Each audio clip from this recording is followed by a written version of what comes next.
유다의 시드기야 왕 10째 곧 느부갓네살 18째 해에 여호와의 말씀이 예레미야에게 임하니라.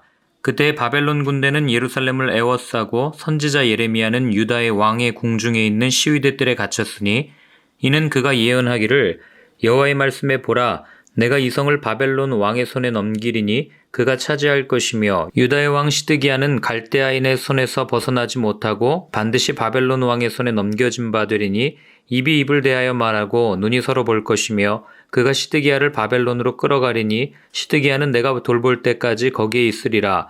여호와께서 이와 같이 말씀하시니라. 너희가 갈대아인과 싸울지라도 승리하지 못하리라 하셨다 하였더니 유다 왕 시드기야가 이르되 내가 어찌하여 이같이 예언하였느냐 하고 그를 가두었음이었더라.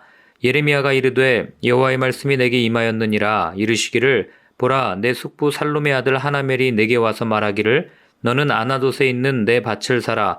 이 기업을 물을 권리가 내게 있느니라 하리라 하시더니 여호와의 말씀과 같이 나의 숙부의 아들 하나멜이 시위대 뜰 안 나에게 와서 이르되 청하노니 너는 베냐민 땅 아나돗에 있는 나의 밭을 사라. 기업의 상속권이 내게 있고 물을 권리가 내게 있으니 너를 위하여 사라 하는지라. 내가 이것이 여호와의 말씀인 줄 알았으므로 내 숙부의 아들 하나멜의 아나돗에 있는 밭을 사는데 은 17세겔을 달아주되 증서를 써서 봉인하고 증인을 세우고 은을 저울에 달아주고 법과 규례대로 봉인하고 봉인하지 아니한 매매 증서를 내가 가지고 나의 숙부의 아들 하나멜과 매매 증서의 인친 증인 앞과 시위대 뜰에 앉아있는 유다 모든 사람 앞에서 그 매매 증서를 마세아의 손자 네리야의 아들 바룩에게 붙이며 그들의 앞에서 바룩에게 명령하여 이르되 만군의 여호와 이스라엘의 하나님께서 이와 같이 말씀하시기를 너는 이 증서 곧 봉인하고 봉인하지 않은 매매 증서를 가지고 토기에 담아 오랫동안 보존하게 하라. 만군의 여호와 이스라엘의 하나님께서 이와 같이 말씀하시니라. 사람이 이 땅에서 집과 밭과 포도원을 다시 사게 되리라 하셨다 하니라. 아멘. 하나님의 말씀이 이루어질까? 언제 이루어질까? 그리고 그 말씀은 정말 성경에 기록된 대로 다 이루어질까?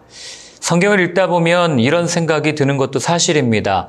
말씀에 기록된 대로 예수님께서 정말 다시 오실까? 정말 죽은 사람 가운데서 부활하셔서 승천하신 그 예수님께서 다시 이 땅 가운데 오셔서 모든 일들을 치리하시고 하나님의 나라를 이 땅 가운데 이루어 주실까? 그건 맞는데 과연 언제 이루어 주실까? 이런 질문 속에 성경이 정말 진정성이 있는 것인가? 하나님의 말씀은 정말 신뢰할 만한가? 아니 왜 안 이루어질까? 하는 질문들을 우리는 갖게 됩니다.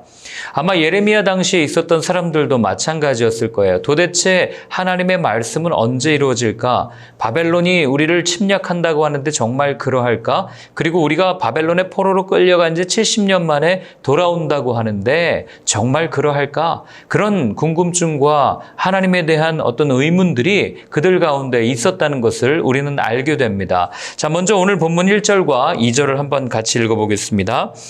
유다의 시드기야 왕 10째 해 곧 느부갓네살 18째 해에 여호와의 말씀이 예레미야에게 임하니라.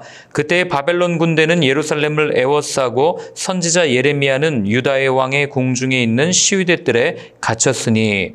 자, 오늘 본문에 보면은 유다의 시드기야 왕 10째 해 이렇게 되어 있죠.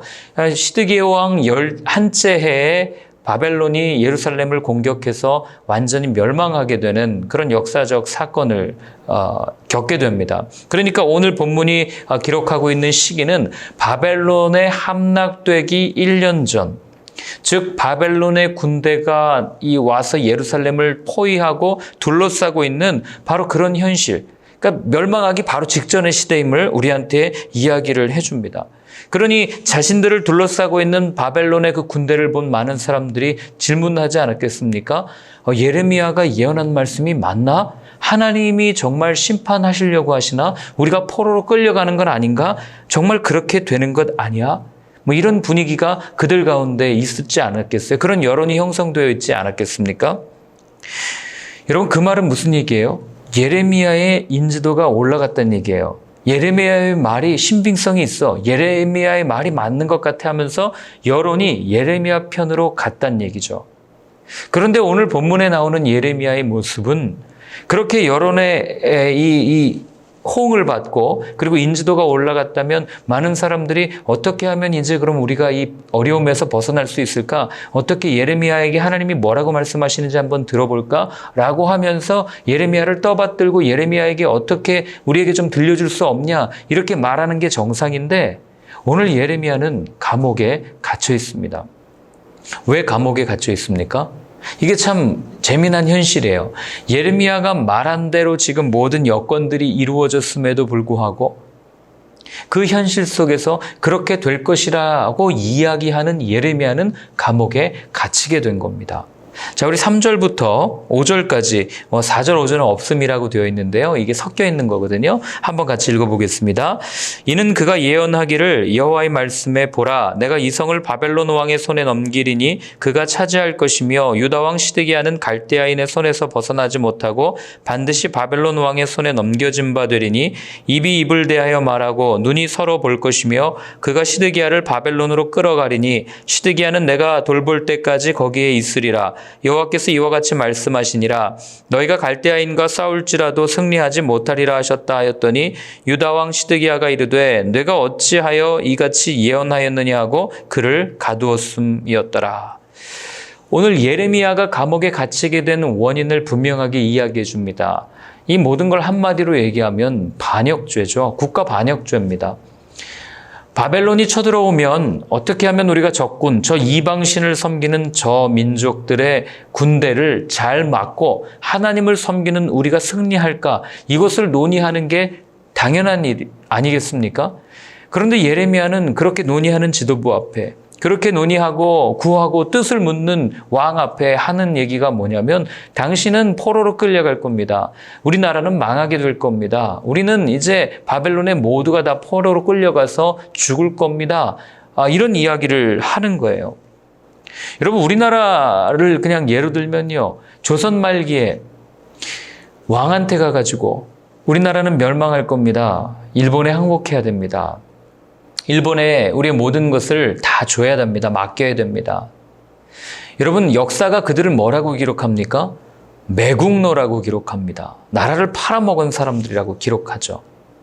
그러니까 오늘 본문에 나오는 이런 예레미야의 모습은 감옥에 갇혀도 당연히 갇혀야 될 모습이고 매국노와 같은 그런 모습으로 그들의 눈에 아마 비춰졌을 거예요. 딱 지금 예레미야가 그 꼴이에요.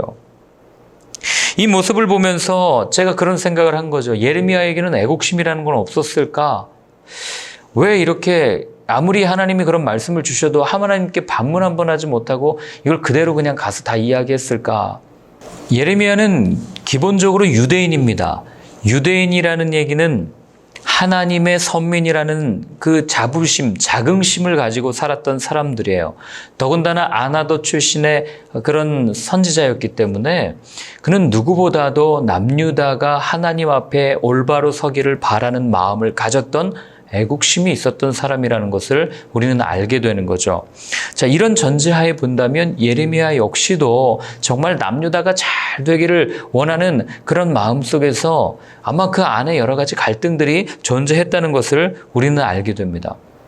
자, 그러면 매국노가 아닌 이 똑같은 모습이잖아요. 우리나라 말기에 그 일본의 나라 팔아먹은 사람들이나 지금 예레미야의 모습이나 다를 게 전혀 없잖아요.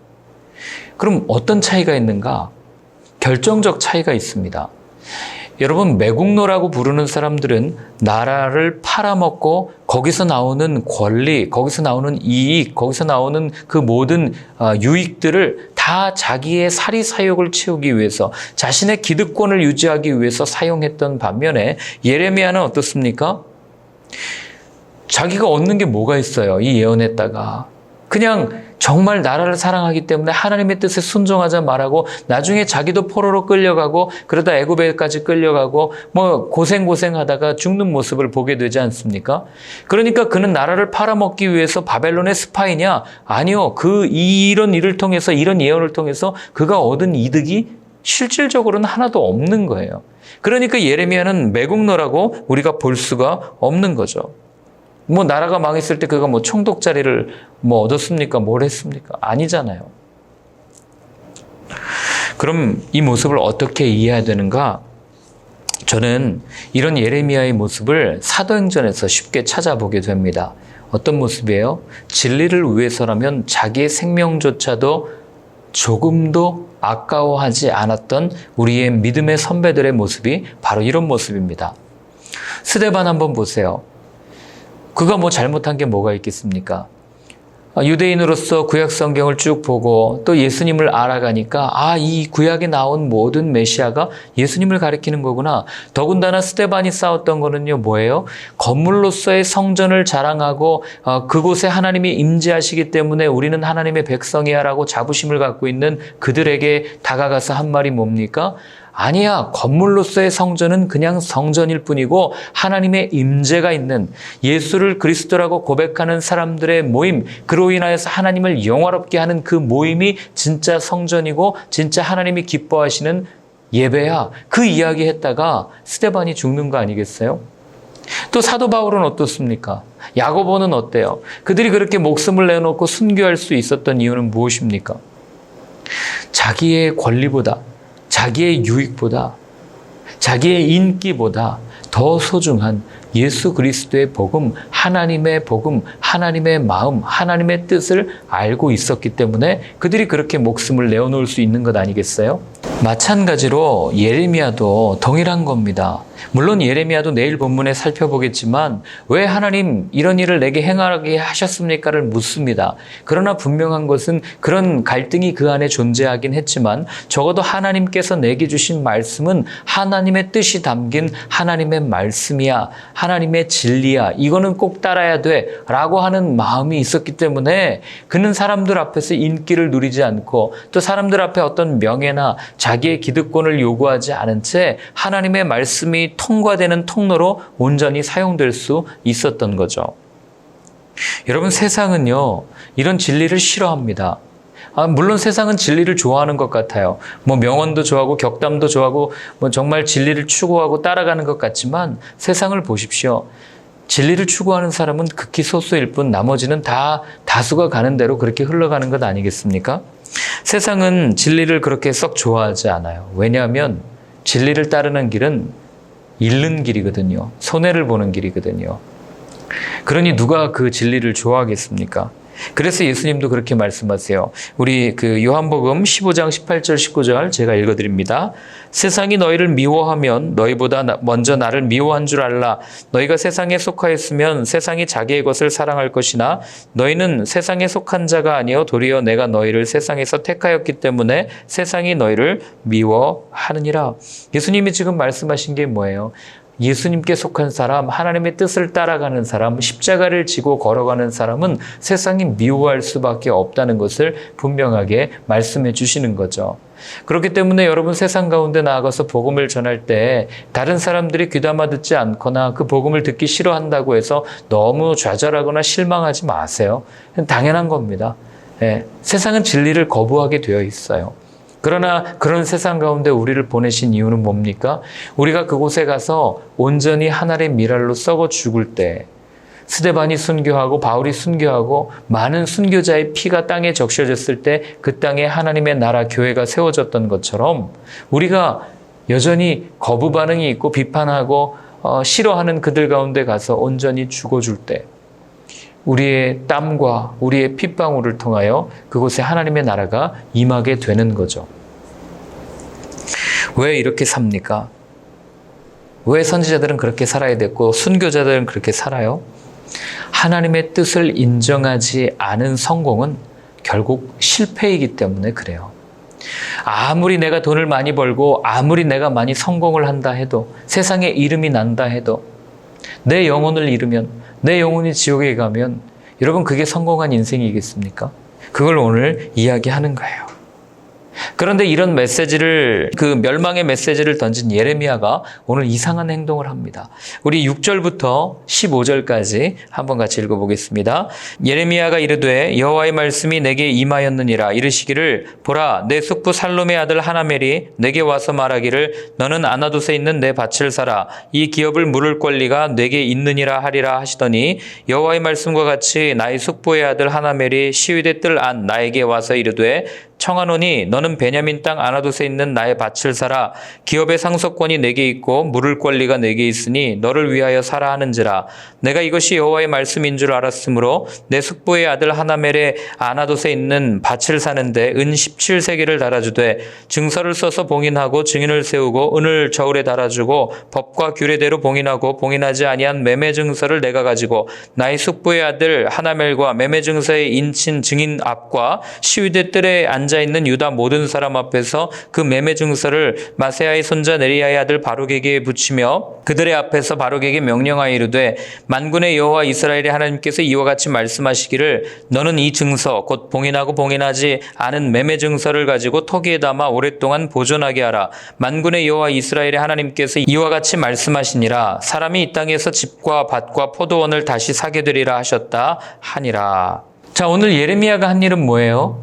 나라가 망한다는데 밭을 산 거예요. 말이나 됩니까?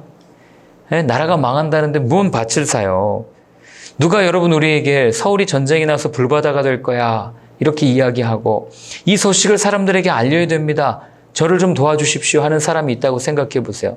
그 사람이 많은 사람이 후원금을 받아서 이 소식을 좀 알리겠습니다 하고 돈을 받아가지고 그 돈으로 사람들에게 알리는 것은 아주 일부를 사용하고 나머지는 어떤 땅을 사는데 그 돈을 썼다. 여러분 그러면 이게 뭐예요? 그것이 알고 싶다에 나올 일 아닙니까? 사기쳐가지고 사람들 돈 긁어가지고 종말이 온다고 거짓말하고 전쟁 난다고 거짓말하고 자기 사리사욕 채운 거 아니에요? 지금 예레미야가 딱 그 꼴이에요. 지금까지 나라가 멸망한다, 바벨론의 포로로 끌려갈 거야 라고 이야기하는데 자기는 땅을 산다. 이걸 어떻게 이해할 수가 있어요? 사기꾼입니까? 그게 아니고 예레미야가 예언한 말씀이 있잖아요. 바벨론에 멸망할 거야. 그렇죠? 그래서 사람들이 안 믿어요. 그러니 자기가 지금 시드뜰에 갇혔겠죠. 그런데도 또 전합니다. 그리고 또 안 믿어요. 무엇을 안 믿어요? 이번에는 70년 만에 회복된다는 말까지 안 믿는 거예요. 그러니까 예레미야가 오죽 답답했으면 하나님께서 예레미야를 통해서 어떻게 해요?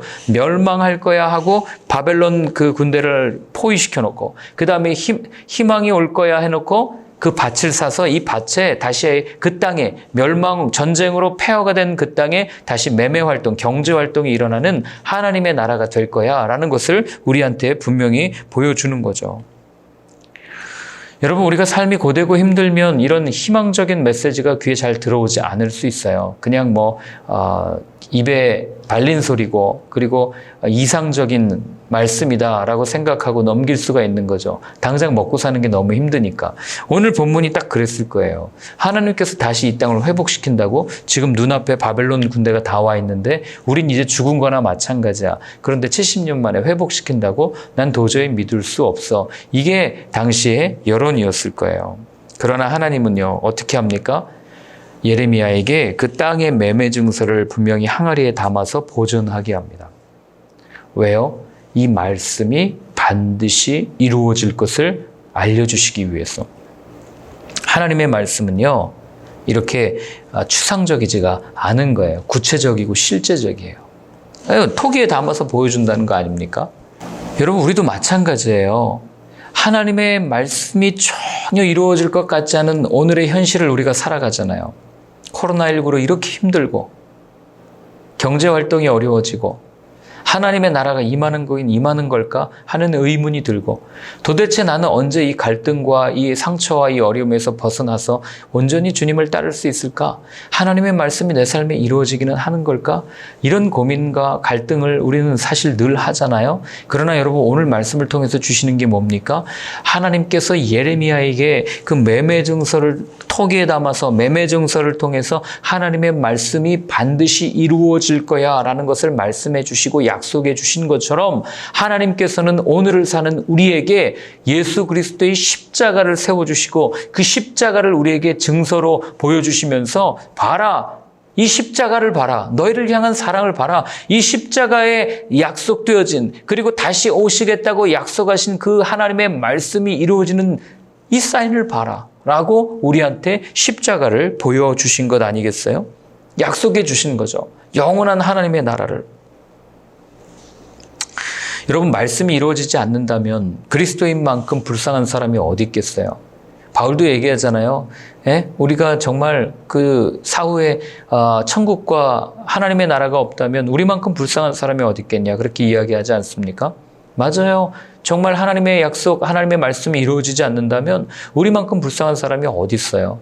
늘 손해보고 오른뺨 맞으면 왼뺨 돌려대라 그러고 내 것을 잃으면서도 남을 품고 사랑하며 바보같이 사는데 여러분 이 땅에서의 삶이 끝이라면 이렇게 살고 싶겠습니까? 그러나 하나님이 성경 전체를 통해서 아주 당당하게 아주 반복적으로 이렇게 살라고 우리한테 말씀하시는 이유는 반드시 그 모든 우리의 삶의 보상 또 우리의 삶의 면류관 또 우리의 삶에 영원한 그 상급을 주실 그 날이 반드시 있기 때문에 하나님께서는 그렇게 여러분 우리한테 말씀하신 것 아니겠어요? 오늘 하루 사시면서 이 약속과 이 말씀을 좀 다시 한번 기억하는 하루가 되었으면 좋겠습니다. 내 삶에 과연 나는 하나님의 말씀이 이루어지기를 얼마나 바라고 있는가.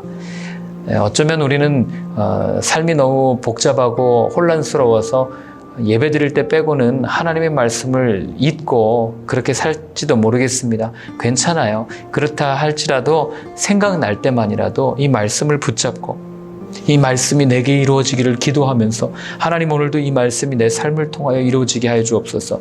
내 삶에 여전히 의심이 있고 방황이 있다면 하나님 내게도 십자가의 이 선명한 흔적을 내 마음에 새겨주셔서 바울의 고백과 같이 내 몸을 건들지 말라 내 안에 예수의 흔적이 있다라고 증언하는 그래서 흔들림 없는 믿음을 가지고 살아가는 나의 삶이 되게 하여 주옵소서. 그렇게 기도하고 결단하는 하루가 되었으면 좋겠습니다. 함께 같이 기도하겠습니다.